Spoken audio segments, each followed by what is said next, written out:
C'est un village d'une petite centaine d'habitants, quasi inconnu jusqu'alors de la France entière.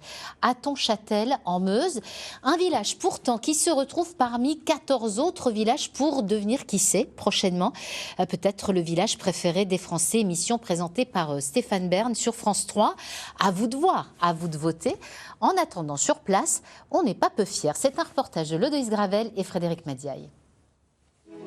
Cela fait 12 siècles que le village domine la plaine de la Wavre.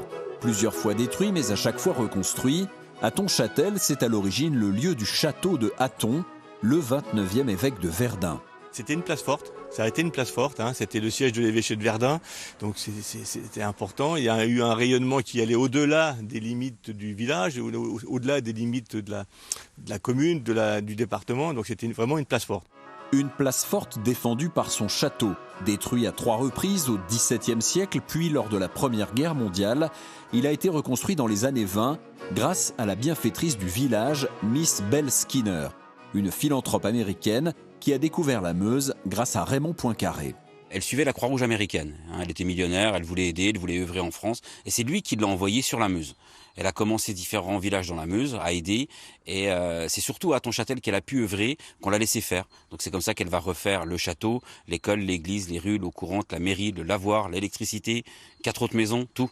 Tout ça, c'est Miss Belle Skinner.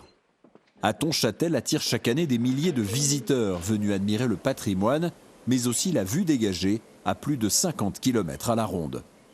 On a un très beau patrimoine culturel aussi, donc avec de nombreuses associations culturelles qui œuvrent pour faire en sorte que le village soit attractif et vivant. Donc, et aussi tous les habitants du village qui font aussi beaucoup de choses, qui œuvrent pour que le village soit aussi beau et aussi vivant qu'il l'est aujourd'hui. Hattonchâtel deviendra-t-il le village préféré des Français? C'est à vous d'en décider en votant dès à présent, par téléphone ou sur le site internet de l'émission. Vous avez jusqu'au 10 mars.